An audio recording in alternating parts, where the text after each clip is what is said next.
Home Depot spooked people, but Kohl's, which I think, fair to say, is sort of a direct competitor with Target, they scared everybody. I mean, that stock got walloped. What can we expect from Target today? Is it going to be another Kohl's, or will it be a good news story? Well, I think it's going to be a good news story today. The primarily reason is because Target's taking market share from Kohl's. Target's taking market share from a lot of the, what I would call, challenged retailers out there in the marketplace today. Home Depot's, what we'd call it, miss yesterday, and why people were afraid about Home Depot, that's entirely related to just a little bit of a softening in the housing market. It's completely unrelated to Home Depot and how they also had their own one Home Depot supply. Right. They had their own internal stuff that really maybe the market overreacted a bit to. Agree 100% on that. So you can think of that Home Depot as not really related to Home Depot itself, as where Target is entirely positioned to take market share from all these challenged retailers. When you talk about national brands, when you talk about the product that they're putting into the stores today, they're putting in Levi's. You get red label Levi's denim in Target today. That used to be a brand that was primarily sold at Macy's. So when you see weakness at Kohl's, like yesterday, you're likely there's a winner from that weakness, and that winner is not just Amazon. That winner is Target. Okay, I don't normally like to give sort of shopping anecdotes because I'm just one dude and who cares.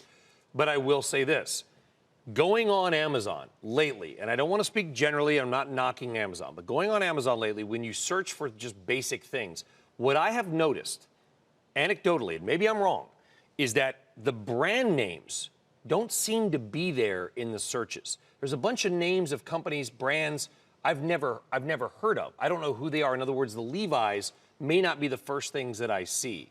Is that something that's actually happening where the brands, maybe the Nikes, the Levi's, are coming off the Amazon platform? Because I know that Nike said they were. Right. I think that's exactly what you're seeing happen. Is that something that's actually occurring? Because I actually remarked to my wife the other day, I was like, where are all the brand names on Amazon? It's like these weird companies I've never heard of.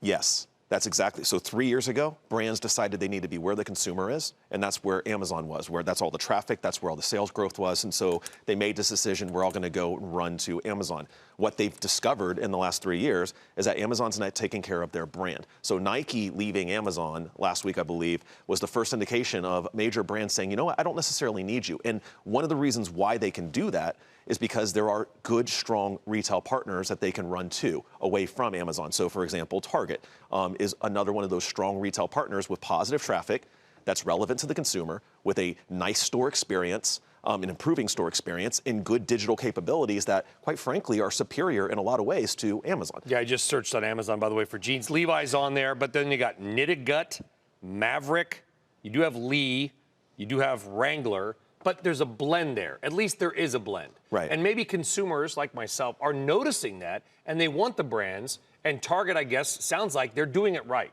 Right. I guess to steal an old tagline from Sears. Well, maybe not the best metaphor or analogy, whatever. Well, let's hope not, right? They are. So Target has a long history of developing their own brands, right? And so they've been very successful with Goodfella & Co. They've been very successful with Cat and Jack. And they've been very successful with a lot of their own partnerships with, whether that be Victoria Beckham, whether that be Vineyard Vines, This is what they used to do really well 15 years ago when they were Target, That's right? That's right. You That's went right. there because you got fast, inexpensive fashion. Right. Massimo and other brands. But here's the great part. So they're taking that capability that they've had and they've revitalized it. And that's what's made Target strong for the last couple of years. But now they're actually layering in national brands who are saying, you know what?